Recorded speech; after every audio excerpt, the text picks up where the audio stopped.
भी क्रांति की ज्वाला जलती है, बिना बिहार के वो कभी पूरी नहीं होती है। आपको अपना वो स्वरूप याद करना पड़ेगा। इस देश के लोकतंत्र को बचा लो, इस देश के संविधान को बचा लो, इस देश की आज़ादी को बचा लो, इस देश की भारत माता की कराहती हुई आवाज़ सुनो। और अगर भाजपा के खिलाफ, उसके गठबंधन के खिलाफ आप जो भी अर्पित करेंगे वो भारत माता के चरणों में अर्पित होगा। आज ही का उदाहरण है, राजस्थान में हम लड़ रहे हैं, कांटे की लड़ाई है। हम रिकॉर्ड बना के वापस आने की तैयारी कर रहे हैं, तो आज वहाँ मुख्यमंत्री के बेटे पे रेड हो रही। भारतीय जनता पार्टी बाद में है, उसका संगठक फ्रंटल ऑर्गेनाइजेशन कोई है तो ईडी, सीबीआई, इनकम टैक्स, यही तो है। अब तक तो हमने देखा था कि विपक्ष शोर शराबा करके सदन रोकता है। पहली बार लोकसभा और राज्यसभा में सदन की कार्रवाई सत्ता पक्ष रोक रही है। लालू जी से सिर्फ एक आग्रह है, एक बार बिहार में फिर रथ रोकने की जरूरत है सांप्रदायिक ताकतों की। इसके लिए हम सबको मिलकर एक होना पड़ेगा। मैं शब्द नहीं है मेरे पास जिनसे मैं प्रशंसा कर सकूं आपके अध्यक्ष डॉक्टर अखिलेश प्रसाद सिंह जी का। मैं अभी आ रहा था, जब रास्ते में लोगों को आते हुए देख रहा था। अब हम सबका काम ही यही है कि नज़रों से पहचान लेते हैं वातावरण कैसा है।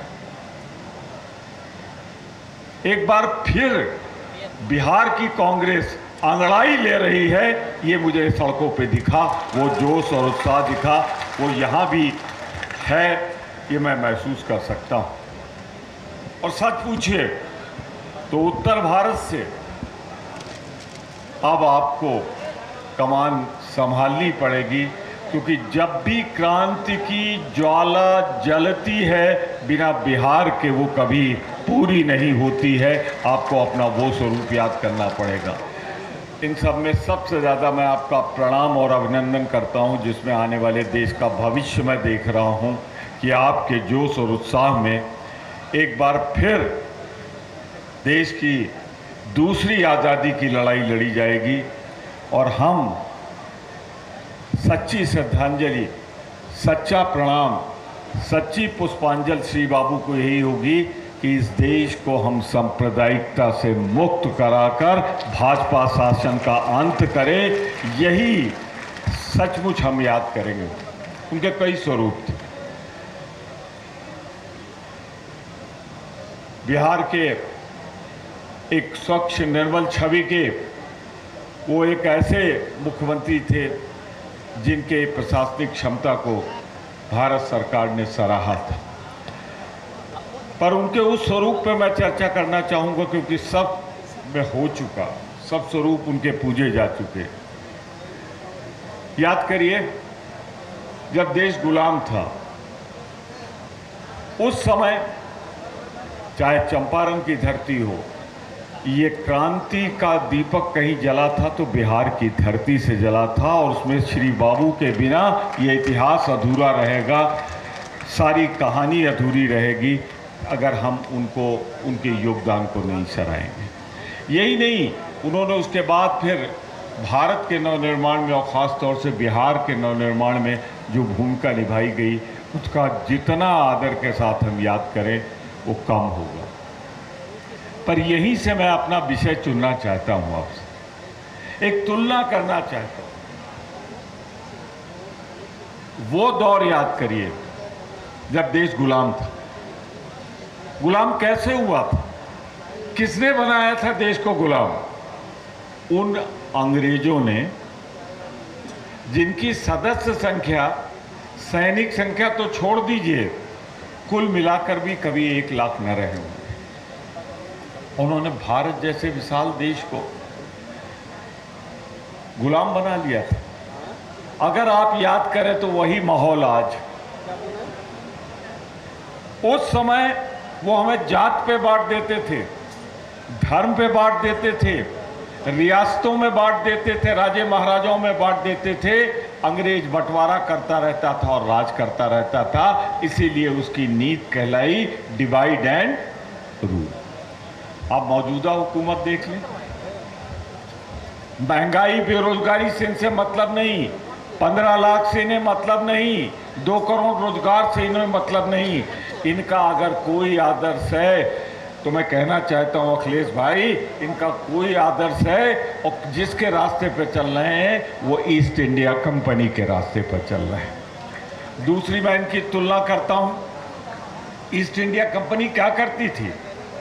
किसानों की उपज, किसानों की ताकत, कच्चे मूल्य पर बरतानिया हुकूमत जाती थी। और आज क्या हो रहा है? इनकी हुकूमत बदल गई, इनकी आदर्श, इनकी तिजोरी बदल गई है। अब बरतानिया हुकूमत नहीं, हम दो और हमारे दो को जाती है, इसके अलावा किसी से मतलब नहीं। तो अगर अंग्रेजों से मिलता जुलता चरित्र इनका है, सांप्रदायिकता करते हैं, लूटते हैं देश को, तो इनसे लड़ने के लिए भी अगर गांधीवादी नीति की जरूरत पड़ेगी, और उसके लिए सबसे पहले हिंदू मुस्लिम सिख ईसाई आपस में हमको एक होकर करना पड़ेगा। कुछ लोग आज मैं देख रहा हूं निरपेक्ष स्वभाव से बैठे हैं, वो लड़ाई में शामिल नहीं होना चाहते, डर गए, क्योंकि भारतीय जनता पार्टी बाद में है, उसका संगठक फ्रंटल ऑर्गेनाइजेशन कोई है तो ईडी, सीबीआई, इनकम टैक्स, यही तो है। ये हिम्मत तोड़ना चाहते हैं आपकी, ये हिम्मत उन लोगों की तोड़ना चाहते हैं। उन्हें सबक लेना चाहिए लालू यादव जी से भी कि वो झुकने को नहीं तैयार, टूटने को तैयार हो गए।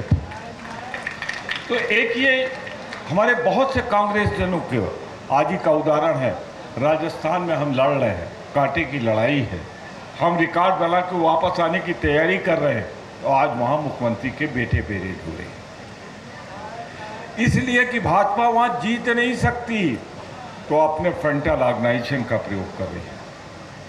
वहीं मैं गीता की वो पंक्ति भी आपसे कह देना चाहता हूं, आने वाला जब इतिहास लिखा जाएगा तो अत्याचारियों का ही नाम पापी के रूप में नहीं लिखा जाएगा, बल्कि जो निरपेक्ष होकर मूक तमाशा देखेंगे वो भी उतने ही दोषी होंगे जितना दोषी अन्याय करने वाला है। तो आज मैं इस बिहार की पावन धरती पर आपको प्रणाम करते हुए यही निवेदन करने आया हूँ, आग्रह करने आया हूँ। माहौल बन गया है, वातावरण बन गया है। अगर आप देखें तो इंडिया की संरचना की सबसे मजबूत मेरुदंड भी बिहार बना हुआ है इस समय।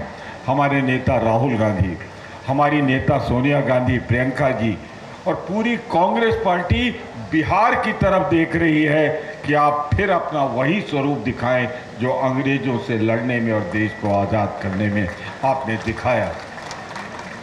आपके सामने मैंने बता दिया, आज बचाना किसको है? लोकतंत्र को। आप स्वरूप देखना चाहते हैं तो अखिलेश भाई से पूछ लीजिए। ये रोज बिहार की कोई न कोई बात उठाते हैं, उसके लिए लड़ते हैं, संघर्ष करते हैं राज्यसभा में मेरे साथ। लेकिन क्या हो रहा है वहां सदन ही नहीं चल रहा है। अब तक तो हमने देखा था कि विपक्ष शोर शराबा करके सदन रोकता है। पहली बार लोकसभा और राज्यसभा में सदन की कार्रवाई सत्ता पक्ष रोक रही है। और मान लीजिए बोलने का मौका मिल भी जाए तो माइक बंद हो जाता है। तो मैं आपसे सिर्फ इतना कहना चाहता हूं बहुत विनम्रता के साथ कि सदन का माइक बंद कर दे।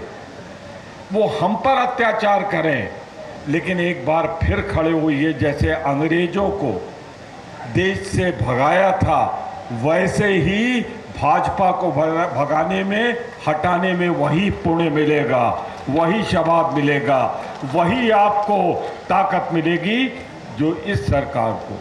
क्योंकि हालात कहां पहुंच गए हैं, मैं बहुत ज़्यादा आंकड़ों में नहीं जाना चाहता कि हंगर में हम कहां पहुंच गए हैं, हम महंगाई में किस स्तर पे पहुंच गए हैं। बस आपसे हाथ जोड़कर आज श्री बाबू को श्रद्धांजलि देते हुए यही विनती करने आया हूं, इस देश के लोकतंत्र को बचा लो, इस देश के संविधान को बचा लो, इस देश की आज़ादी को बचा लो, इस देश की भारत माता की कराहती हुई आवाज़ सुनो। और अगर भाजपा के खिलाफ उसके गठबंधन के खिलाफ आप जो भी अर्पित करेंगे वो भारत माता के चरणों में अर्पित होगा। और इसलिए जिन्हें ये कहीं दिल में कसक हो कि वो आज़ादी की लड़ाई में नहीं लड़े, तो इससे पुनीत मौका नहीं आएगा। अगर पुराने अंग्रेजों को, इन नए अंग्रेजों को हटा दो तो आपको वही स्वतंत्रता संग्राम का अमृत मिलेगा जो अमृत पुराने हमारे स्वतंत्रता संग्राम सेनानियों ने किया था। और अमृत महोत्सव में इससे बढ़िया कोई अमृत नहीं हो सकता कि हम उनको समर्पित कर दें एक बार फिर आज़ाद भारत। मैं अखिलेश जी आपसे एक ही विनती करूंगा, आग्रह करूंगा, बहुत जोश है लोगों में, बहुत उत्साह है, आप जुटिए, सबको एक करिए। इंडिया जीतेगी तो देश जीतेगा, अगर इंडिया कमज़ोर पड़ी तो देश कमज़ोर पड़ेगा। यही राहुल गांधी जी कहते हैं। इस समय नहीं कि किसको क्या मिलेगा, अरे ये समय है भारत माता को बचा लो, उसका मान सम्मान बचा लो, इसलिए सबको एक होना पड़ेगा। जहां अखिलेश जी आप आवाज़ देंगे, जितनी मेरे अंदर ताकत है मैं आपके साथ कदम से कदम मिलाकर चलूँगा, क्योंकि अगर बिहार जाग गया तो फिर हिंदुस्तान भी जाग जाएगा।